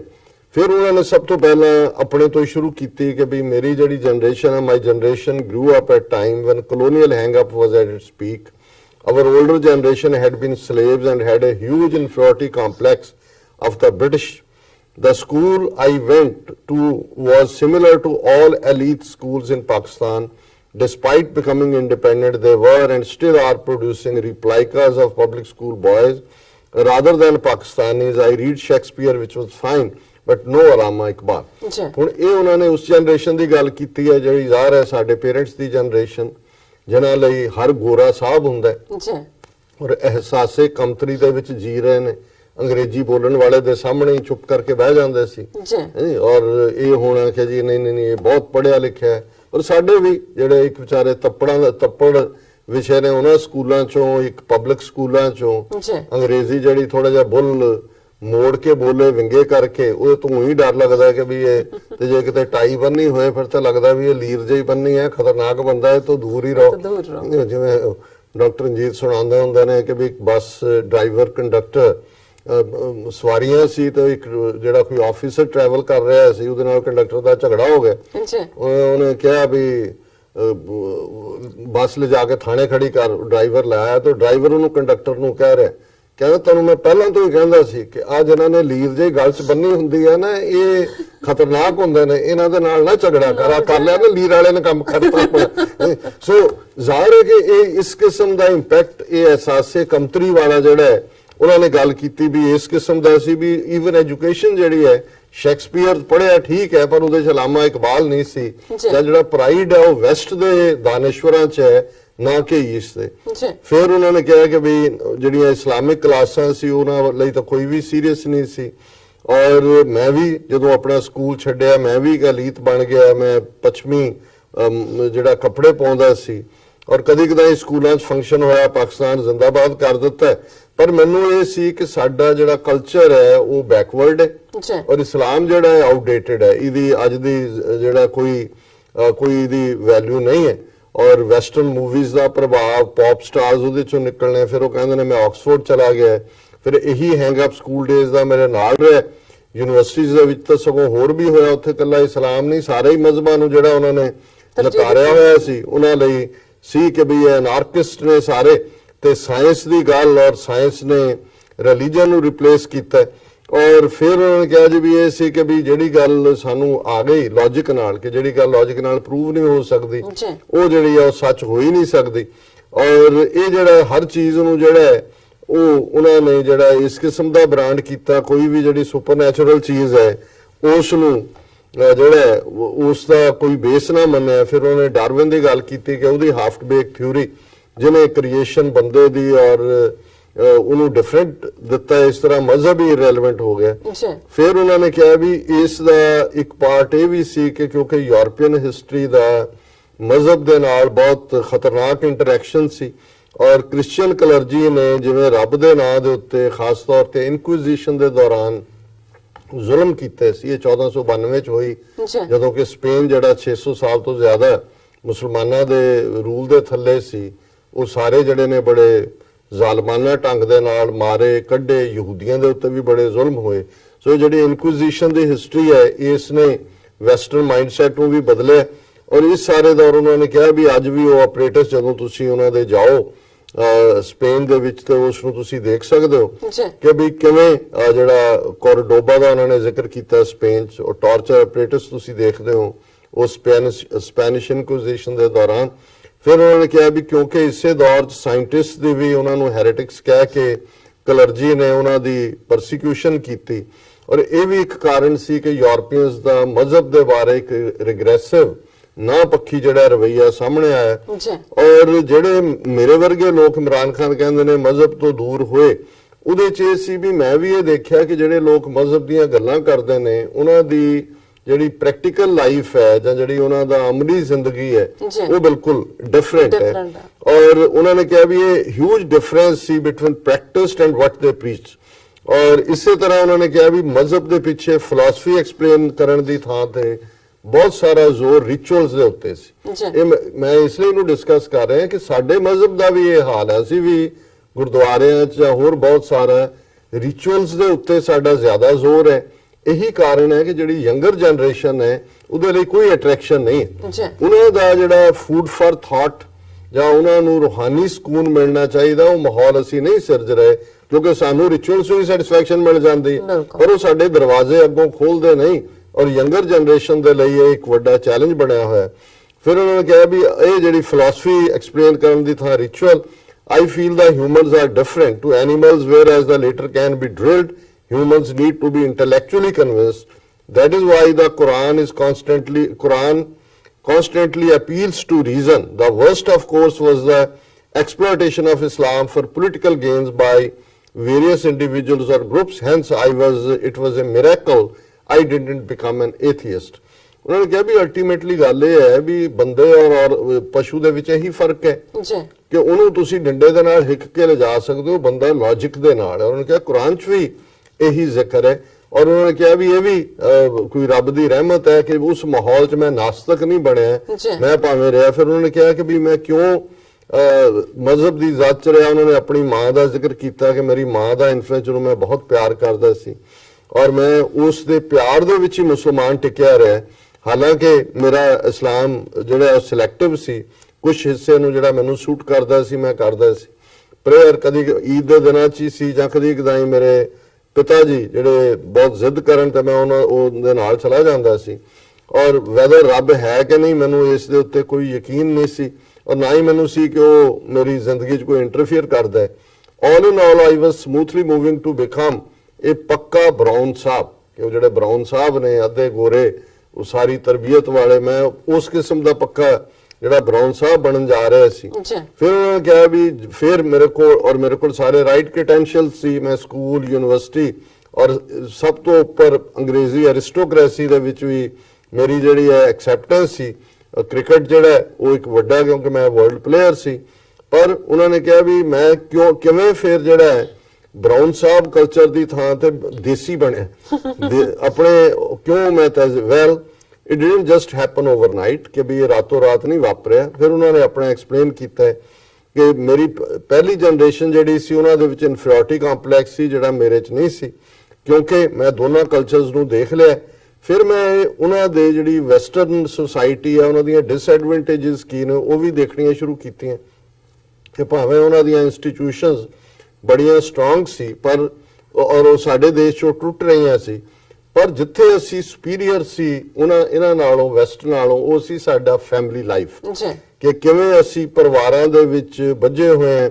ਔਰ ਮੈਂ ਇਹ ਦੇਖਿਆ ਉੱਥੇ ਕਿ ਵੀ ਕਿਵੇਂ ਹੋਵ ਕ੍ਰਿਕਟ ਗਰਾਊਂਡ ਦੇ ਵਿੱਚ ਜਿਹੜੇ ਬਜ਼ੁਰਗ ਨੇ ਉਹ ਕੱਲੋ ਕਾਰੇ, ਉਹਨਾਂ ਦਾ ਕੋਈ ਨਹੀਂ, ਉਹਨਾਂ ਨੂੰ ਪੇਰੈਂਟਸ ਨੂੰ ਜਿਹੜੇ ਨੇ ਉੱਥੇ ਓਲਡ ਪੀਪਲਸ ਹੋਮਸ ਜਮ੍ਹਾਂ ਕਰਾ ਦਿੰਦਾ ਸੀ। ਅੱਜ ਅਸੀਂ ਵੀ ਸ਼ੁਰੂ ਕੀਤਾ ਹੈ ਟ੍ਰੈਂਡ, ਸਾਡੇ ਕਲਚਰ 'ਚ ਵੀ ਆ ਰਿਹਾ। ਹਾਂਜੀ, ਸਾਨੂੰ ਲੱਗਦਾ ਹੈ ਕਿ ਮਾਈ ਲਾਈਫ। ਫਿਰ ਉਹਨਾਂ ਦੇ ਬੱਚੇ ਕਦੇ ਵੀ ਉਹਨਾਂ ਨੂੰ ਉਵੇਂ ਪਿਆਰ ਨਹੀਂ ਸੀ ਕਰਦੇ ਜਿਹੋ ਜਿਹਾ ਪਿਆਰ ਅਸੀਂ ਆਪਣੇ ਮਾਪਿਓ ਦਾ ਦੇਖਿਆ ਹੋਇਆ। ਔਰ ਇਹ ਜਿਹੜਾ ਇੱਕ ਸਿਕਿਉਰਿਟੀ ਬਲੈਂਕਟ ਹੈ ਜੁਆਇੰਟ ਫੈਮਿਲੀ ਸਿਸਟਮ ਦਾ, ਇਹ ਉਸ ਕਲਚਰ ਦੇ ਵਿੱਚ ਮਿਸਿੰਗ ਸੀ।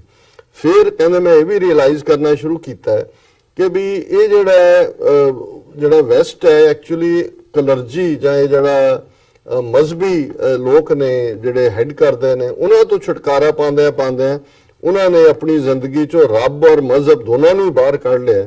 ਉਹਨਾਂ ਕਿਹਾ ਵੀ ਠੀਕ ਹੈ, ਸਾਇੰਸ ਬਹੁਤ ਸਾਰੇ ਸਵਾਲਾਂ ਦਾ ਜਵਾਬ ਦੇ ਸਕਦੀ ਹੈ, ਪਰ ਦੋ ਸਵਾਲ ਨੇ ਜਿਨ੍ਹਾਂ ਦਾ ਸਾਇੰਸ ਕੋਲ ਜਵਾਬ ਨਹੀਂ ਹੈ।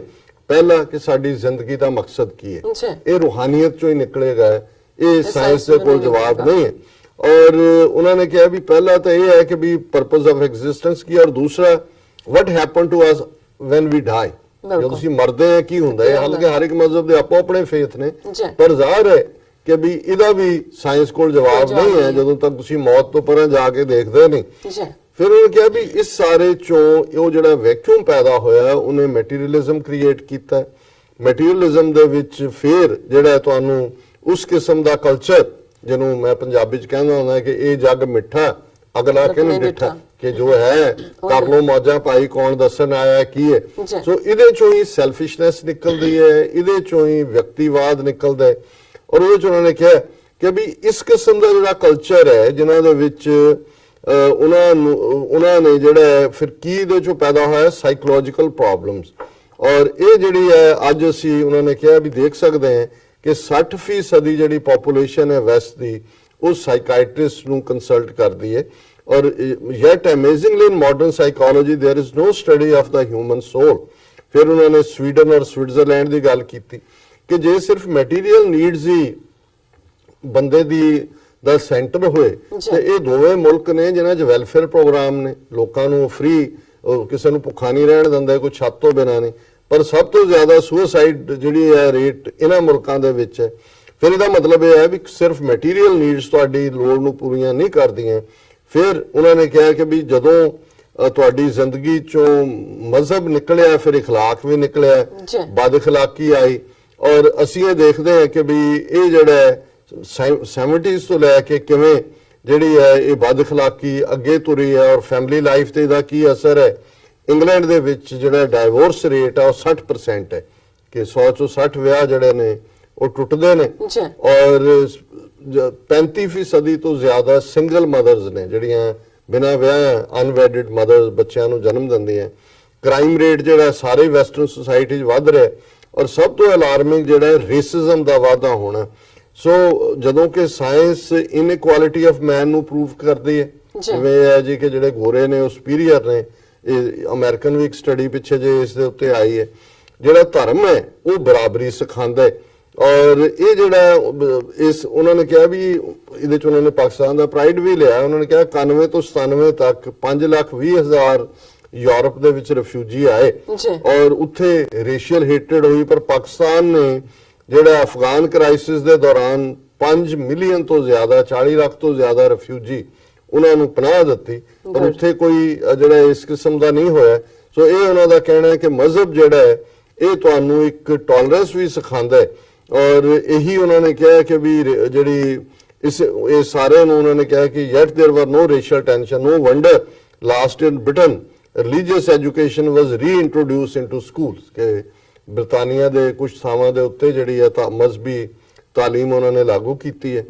ਫਿਰ ਉਹਨਾਂ ਨੇ ਇਹ 80s ਤੱਕ ਪਹੁੰਚਦੇ ਆ। ਫਿਰ ਉਹਨਾਂ ਨੇ ਆਪਣੇ ਐਕਸਪੀਰੀਅੰਸ ਦੀ ਗੱਲ ਕੀਤੀ ਹੈ ਕਿ ਕਿਵੇਂ ਉਹ ਰੱਬ ਵੱਲ ਮੁੜੇ। ਫਿਰ ਉਹਨਾਂ ਨੇ ਕੁਰਾਨ ਨੂੰ ਕੋਟ ਕੀਤਾ ਕਿ ਵੀ there are science for people of understanding. ਔਰ ਉਹਨਾਂ ਨੇ ਕਿਹਾ ਕਿ ਵੀ ਇਹ ਕੁਝ ਤਰੀਕੇ ਹੁੰਦੇ ਨੇ। ਉਹਨਾਂ ਨੇ ਕਿਹਾ ਮੈਂ ਗੇਮ ਖੇਡਦਾ ਸੀ, ਜੇ ਮੇਰਾ ਕੋਈ ਬਹੁਤ ਚੰਗਾ ਹੋ ਗਿਆ ਤੇ ਉਹਨੂੰ ਤੁਸੀਂ ਚਾਂਸ ਵੀ ਕਹਿ ਸਕਦੇ ਹੋ, ਪਰ ਮੈਂ ਇਹ ਦੇਖਿਆ ਵੀ ਨਹੀਂ, ਇਹ ਜਿਹੜੀ ਜਿੱਤ ਹਾਰ ਹੈ ਇਹ ਵੀ ਰੱਬ ਦੇ ਕੋਲ ਹੈ ਔਰ ਮੈਂ ਇਸ ਪਾਸੇ ਮੁੜਿਆ।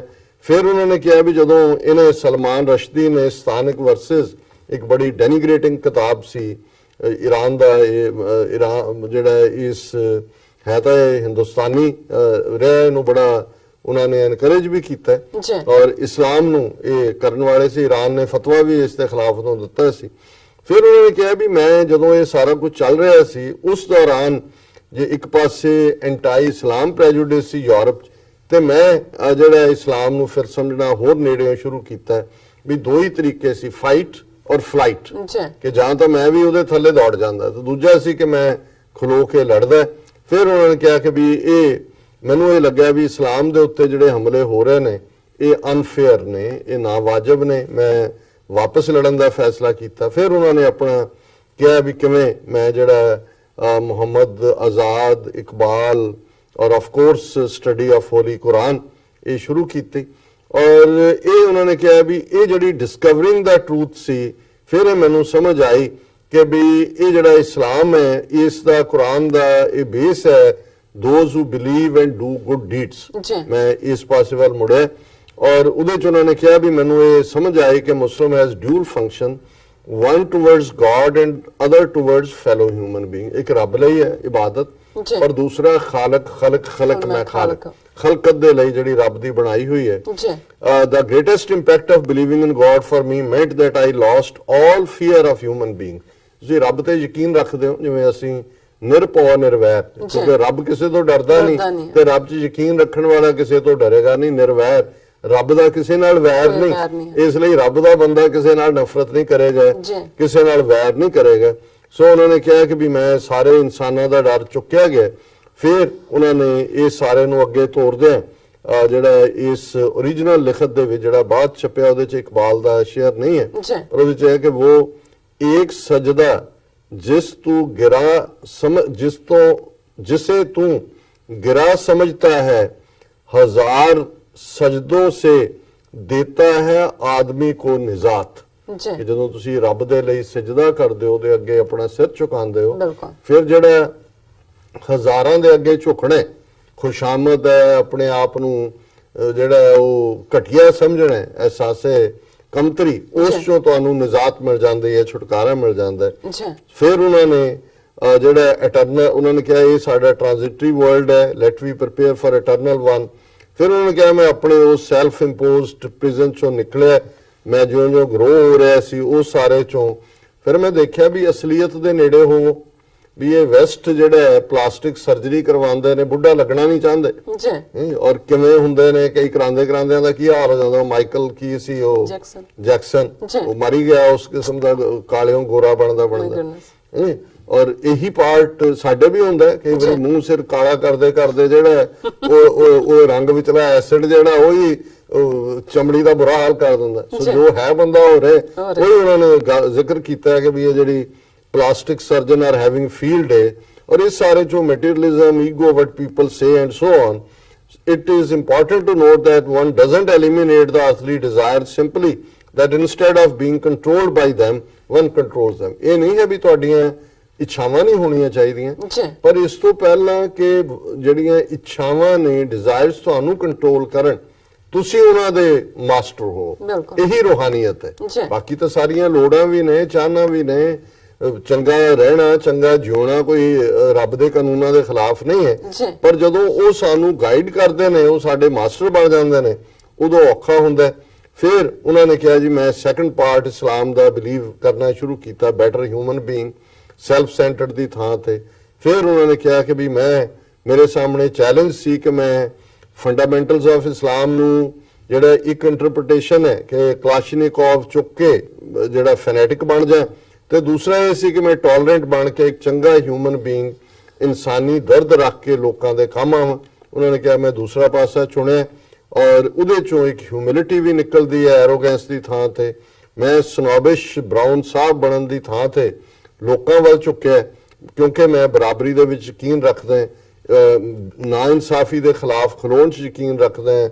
ਔਰ ਇਹੀ ਉਹਨਾਂ ਨੇ ਕਿਹਾ ਵੀ ਕੁਰਾਨ ਨੇ ਕਿਹਾ ਕਿ oppression is worse than killing, ਕਿ ਕਿਸੇ ਨੂੰ ਮਾਰਨ ਨਾਲੋਂ ਵੀ ਉਸ ਦੇ ਉੱਤੇ ਜ਼ੁਲਮ ਕਰਨਾ ਇਹ ਜਿਹੜਾ ਉਸ ਤੋਂ ਵੀ ਬਦਤਰ ਹੈ। ਸੋ ਉਹਨਾਂ ਨੇ ਕਿਹਾ ਵੀ ਹੁਣ ਮੈਨੂੰ ਇਸਲਾਮ ਦਾ ਮਤਲਬ ਸਮਝ ਆਉਣਾ ਸ਼ੁਰੂ ਹੋਇਆ, ਇਹ ਅੱਲਾ ਦੀ ਵਿਲ ਸੀ, ਮੈਨੂੰ ਅੰਦਰੂਨੀ ਪੀਸ ਵੀ ਮਿਲੀ, ਅਮਨ ਵੀ ਮਿਲਿਆ, ਔਰ ਮੈਂ ਆਪਣੇ ਫੇਥ ਦੇ ਰਾਹੀਂ ਜਿਹੜਾ ਮੇਰੇ ਅੰਦਰ ਜੋ ਕੁਝ ਚੱਲਿਆ ਮੈਂ ਪਹਿਲਾਂ ਕਦੇ ਨਹੀਂ ਸੀ ਮਹਿਸੂਸ ਕੀਤਾ। ਫਿਰ ਉਹਨਾਂ ਨੇ ਕਿਹਾ ਕਿ ਵੀ ਮੈਂ ਜਿਹੜਾ ਇਸ ਚੋਂ ਜਿਹੜਾ ਖਲਕਤ ਦੇ ਭਲੇ ਦੀ ਗੱਲ ਹੈ, ਇਹ ਅੱਗੇ ਲੰਬਾ ਉਹਨਾਂ ਦਾ ਰਾਈਟ ਅਪ ਹੈ ਕਿ ਕਿਵੇਂ ਉਹ ਕਨਸੈਪਟ ਦੂਸਰੇ ਜਿਹੜੇ ਨੇ ਲੋਕਾਂ ਦੇ ਭਲੇ ਦੇ ਔਰ ਇਨਐਡਿਕੁਏਟ ਨੌਲੇਜ ਹੋਣਾ। ਔਰ ਫਿਰ ਉਹਨਾਂ ਨੇ ਵੈਸਟਰਨ ਵਰਲਡ ਨੂੰ ਕਿਹਾ ਵੀ ਇੱਕ ਪਾਸੇ ਉਹਨਾਂ ਦੀ ਚੰਗੀ ਸੁਸਾਇਟੀ ਹੈ, ਲੱਗਦਾ ਹੈ ਵੀ ਇਸਲਾਮ ਵਰਗੇ ਟ੍ਰੇਟਸ ਨੇ, ਪਰ ਜਿਵੇਂ ਉਹ ਟੌਕਸਿਕ ਵੇਸਟ ਥਰਡ ਵਰਲਡ 'ਚ ਸੁੱਟਦੇ ਨੇ, ਸਿਗਰਟ ਜਿਹੜੇ ਨੇ ਆਪਣਿਆਂ ਨੂੰ ਨਹੀਂ ਦੂਜਿਆਂ ਨੂੰ ਐਡਵਰਟਾਈਜ਼ ਕਰਕੇ ਵੇਚਦੇ ਨੇ, ਜਿਹੜੀਆਂ ਡਰੱਗਸ ਇਹਨਾਂ ਦੇ ਬੈਂਡ ਨੇ ਉਹ ਦੂਸਰੇ ਜਾ ਕੇ ਵੇਚਦੇ ਨੇ।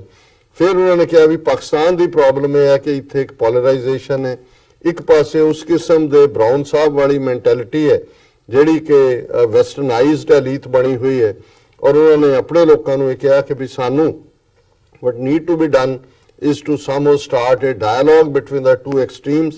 In order for this to happen, the group on whom the greatest proportion of our educational resources are spent in this country must study Islam properly. ਜੀ। So ਮੈਂ ਸਮਝਦਾ ਵੀ ਇਹ ਸਾਡੇ ਵੀ ਬੱਚਿਆਂ ਲਈ ਇਹ ਮੈਸੇਜ ਹੈ, ਬਜਾਏ ਕਿ ਤੁਸੀਂ ਮਜ਼ਹਬ ਨੂੰ ਵੈਸਟ ਦੀ ਅੱਖ ਤੋਂ ਦੇਖੋ ਔਰ ਇਹ ਲੱਗੇ ਕਿ ਵੀ ਇਹ ਤਾਂ ਕਿਸੇ ਲੌਜਿਕ ਦੀ ਗੱਲ ਨਹੀਂ ਹੈ। ਜੀ। ਤੁਸੀਂ ਇਸ ਦੀਆਂ ਰੂਟਸ ਨੂੰ ਸਮਝੋ, ਇਸ ਦੇ ਨਾਲ ਜੁੜ ਕੇ ਦੇਖੋ, ਔਰ ਜ਼ਰੂਰੀ ਨਹੀਂ ਵੀ ਹਰ ਇੱਕ ਨੇ ਹਰ ਚੀਜ਼ ਨੂੰ ਹੀ ਜਿਹੜਾ ਉਸ ਤੇ ਮੰਨਣਾ ਹੈ, ਉਹਨੂੰ ਜਿਹੜੀ ਗੱਲ ਤੁਹਾਨੂੰ ਚੰਗੀ ਲੱਗਦੀ ਹੈ, ਜੀ। ਪਰ ਇਹਦੇ 'ਚ ਕੋਈ ਸ਼ੱਕ ਨਹੀਂ ਹੈ ਕਿ ਵੀ ਇਹ ਜਿਵੇਂ ਕਿਸੇ ਸਿਆਣੇ ਨੇ ਕਦੇ ਕਿਹਾ ਸੀ ਕਿ even if there is no God, we'll have to create one. In the absence of such a God, half the world will turn mad. ਹੁਣ ਰੱਬ ਦਾ ਹੋਣਾ, ਕਿਉਂਕਿ ਰੱਬ ਤੁਹਾਡੇ ਅੰਦਰ ਵਸਦਾ ਹੈ, ਬਿਲਕੁਲ। ਤੁਹਾਨੂੰ ਜਦੋਂ ਕਿਤੇ ਇਨਸਾਫ ਨਹੀਂ ਮਿਲਦਾ, ਤੁਸੀਂ ਸਮਝਦੇ ਹੋ ਵੀ ਤੁਹਾਡੇ ਲਈ ਉਹ ਤਾਂ ਇੱਕ ਆਰਟੀਫੀਸ਼ੀਅਲ ਗੋਡ ਦੀ ਗੱਲ ਕਰ ਰਹੇ। ਅਸੀਂ ਮਜ਼ਹਬ ਵਾਲੇ ਲੋਕ, ਸਾਡਾ ਤਾਂ ਸ਼ੁਰੂਆਤ ਹੀ ਇੱਕੋ ਅੰਕਾਰ ਹੈ ਜੀ। ਕਿ ਬਈ ਜਾਂ ਲਾ ਇਲਾਹਾ ਇল্লাল্লাਹ, ਕਿ ਇੱਕੋ ਇੱਕ ਰੱਬ ਹੈ। ਸੋ ਇਹਦੇ ਤੋਂ ਹੀ ਤੁਹਾਡੀ ਗੱਲ ਦੀ ਜਿਹਦੇ ਲਈ ਫੇਥ ਚਾਹੀਦਾ ਇੱਥੋਂ। ਬਾਕੀ ਇਹ ਲੌਜਿਕ ਦੀ ਵੀ ਪੂਰੀ ਥਾਂ ਹੈ। ਸਾਡੇ ਜੋ ਐਂਡ 'ਚ ਉਹਨਾਂ ਨੇ ਕਿਹਾ ਕਿ if our westernized class started to study Islam, not only will it be able to help our society fight sectarianism and extremism, but it will also make them realize what a progressive religion Islam is. ਸੋ ਮੈਂ ਸਮਝਦਾ ਵੀ ਉਹਨਾਂ ਦਾ ਇਹ ਲੇਖ ਭਾਵੇਂ ਦੁਬਾਰਾ circulate ਹੋ ਰਿਹਾ, ਜਿਵੇਂ ਮੈਂ ਕਿਹਾ ਵੀ 1998 ਦਾ ਹੈ, 21, ਪਰ ਅੱਜ ਵੀ ਉਨਾ ਹੀ ਰੈਲੇਵੈਂਟ ਹੈ। ਜਿਵੇਂ ਖਾਸ ਤੌਰ ਤੇ ਨਿਊਜ਼ੀਲੈਂਡ ਵਾਲੀ ਘਟਨਾ ਹੋਈ ਹੈ, ਔਰ ਇਸ ਸਭ ਦੇ ਵਿੱਚ ਇਹਦਾ ਸਰਕੂਲੇਟ ਹੋਣਾ ਦੱਸਦਾ ਹੈ ਵੀ ਇਸ ਇਮਰਾਨ ਖਾਨ ਹੋਰਾਂ ਦੇ ਕੋਲ ਜਿਹੜਾ ਉਹ 21 ਵਰੇ ਪਹਿਲਾਂ ਵੀ ਜਿਹੜੀ ਹੈ 22 ਸਾਲ ਪਹਿਲਾਂ ਵੀ ਵਿਜ਼ਨ ਸੀ ਕਿ ਵੀ ਅਲਟੀਮੇਟਲੀ ਮਜ਼ਹਬ ਦੇ ਦੋ ਹਿੱਸੇ ਨੇ, ਇੱਕ ਫੈਨੇਟਿਕ ਪਾਰਟ ਹੈ, ਉਹਦਾ ਜਵਾਬ ਜੇ ਫੈਨੇਟਿਸਿਜ਼ਮ ਦਾ ਜਵਾਬ ਤੁਸੀਂ ਫੈਨੇਟਿਸਿਜ਼ਮ ਨਾਲ ਦਿਓਗੇ ਤਾਂ ਜਿਵੇਂ ਉਹ ਇੱਕ ਸਿਆਣੇ ਨੇ ਕਿਹਾ ਸੀ ਕਿ ਅੱਗ ਨਾਲ ਅੱਗ ਬੁਝਾਈ ਨਹੀਂ ਜਾਂਦੀ, ਅੱਗ ਨਾਲ ਅੱਗ ਨਹੀਂ ਬੁਝਦੀ ਹੈ। ਔਰ ਜਿਵੇਂ ਉਸ ਪਾਕਿਸਤਾਨੀ ਬੀਬੀ ਨੇ ਜਿਨ੍ਹਾਂ ਦੇ ਹਸਬੈਂਡ ਔਰ ਬੇਟਾ ਮਾਰੇ ਗਏ, ਉਹਨਾਂ ਨੇ ਕਿਹਾ ਵੀ ਨਹੀਂ, ਉਹ ਨਫ਼ਰਤ ਨਾਲ ਭਰਿਆ ਹੋਇਆ ਸੀ ਔਰ ਅਸੀਂ ਪਿਆਰ ਨਾਲ ਭਰੇ ਹੋਏ। ਸੋ ਮੈਂ ਸਮਝਦਾ ਹਾਂ ਕਿ ਵੀ ਇਹ ਅਲਟੀਮੇਟਲੀ ਇੱਕ ਬਹੁਤ ਚੰਗੀ ਗੱਲ ਹੈ ਕਿ ਅੱਜ ਸਾਡੇ ਮੁਆਸ਼ਰੇ ਦੇ ਵਿੱਚ ਇਮਰਾਨ ਖਾਨ ਵਾਲੀ ਸੋਚ ਜਿਹੜੀ ਕਿ ਬਿਲਕੁਲ ਇੱਕ ਬੈਲੈਂਸ ਰੱਖ ਕੇ ਤੁਰੀ ਹੋਈ ਹੈ, ਉਸ ਨੂੰ ਜਿਹੜਾ ਹੈ ਉਹ ਪ੍ਰੋਮਿਨੈਂਸ ਮਿਲਦਾ ਹੈ। ਜੀ ਡਾਕਟਰ ਸਾਹਿਬ, ਤੁਹਾਡਾ ਬਹੁਤ ਬਹੁਤ ਸ਼ੁਕਰੀਆ ਇੱਥੇ ਲੈਣਾ ਬ੍ਰੇਕ ਤੋਂ ਪਹਿਲਾਂ ਅਸੀਂ ਪ੍ਰਦਰਸ਼ਕਾਂ ਤੇ ਸਰੋਤਿਆਂ ਨੂੰ ਅਪੀਲ ਤੇ ਬੇਨਤੀ ਕਰਦੀ ਹੈ ਵੀਅਰਸ, ਜਿਸ ਤਰ੍ਹਾਂ ਕਿ ਤੁਸੀਂ ਜਾਣਦੇ ਹੋ ਕਿ ਟੀਵੀ 84 ਮਨੁੱਖੀ ਹੱਕਾਂ ਦਾ ਪਹਿਰੇਦਾਰ ਹੈ। ਟੀਵੀ 84 ਸਿੱਖਾਂ, ਕਸ਼ਮੀਰੀਆਂ ਅਤੇ ਭਾਰਤ ਦੀਆਂ ਨੌਰਥ ਈਸਟ ਸਟੇਟਾਂ ਦੇ ਲੋਕਾਂ ਦੇ ਸਵੈ ਨਿਰਣੇ ਦੇ ਹੱਕਾਂ ਦਾ ਹਾਮੀ ਹੈ। ਅਸੀਂ ਚਾਹਾਂਗੇ ਕਿ ਤੁਸੀਂ ਟੀਵੀ 84 ਦੀ ਵੱਧ ਤੋਂ ਵੱਧ ਮਾਈਕ ਸਹਾਇਤਾ ਕਰੋ। ਤੁਸੀਂ ਆਪਣੀ ਮਾਈਕ ਸਹਾਇਤਾ ਸਾਡੀ ਵੈਬਸਾਈਟ tv84.tv ਤੇ ਜਾ ਕੇ ਪੇਪਲ ਦੀ ਵਰਤੋਂ ਕਰਕੇ ਵਨ ਟਾਈਮ ਡੋਨੇਟ ਕਰ ਸਕਦੇ ਹੋ, ਮੰਥਲੀ ਡੋਨੇਟ ਵੀ ਕਰ ਸਕਦੇ ਹੋ। ਤੁਸੀਂ ਟੀਵੀ 84 ਦੇ ਨਾਮ ਤੇ ਚੈੱਕ ਬਣਾ ਕੇ ਸਾਨੂੰ ਮੇਲ ਵੀ ਕਰ ਸਕਦੇ ਹੋ ਸਾਡੇ ਇਸ ਪਤੇ ਤੇ 36-0137 ਲੌਂਗ ਆਈਲੈਂਡ ਸਿਟੀ, ਨਿਊਯਾਰਕ 11101 USA, ਜਾਂ ਫਿਰ ਤੁਸੀਂ ਸਾਨੂੰ ਫੋਨ ਰਾਹੀਂ ਵੀ ਸੰਪਰਕ ਕਰ ਸਕਦੇ ਹੋ ਸਾਡੇ ਫੋਨ ਨੰਬਰ ਤੇ 5164060694। Thank you so much viewers. ਵਿਚਾਰਾਂ ਦਾ ਸਿਲਸਿਲਾ ਇਸ ਤਰ੍ਹਾਂ ਚੱਲਦਾ ਰਹੇਗਾ। ਮਿਲਦੇ ਹਾਂ ਛੋਟੇ ਜਿਹੇ ਬ੍ਰੇਕ ਤੋਂ ਬਾਅਦ।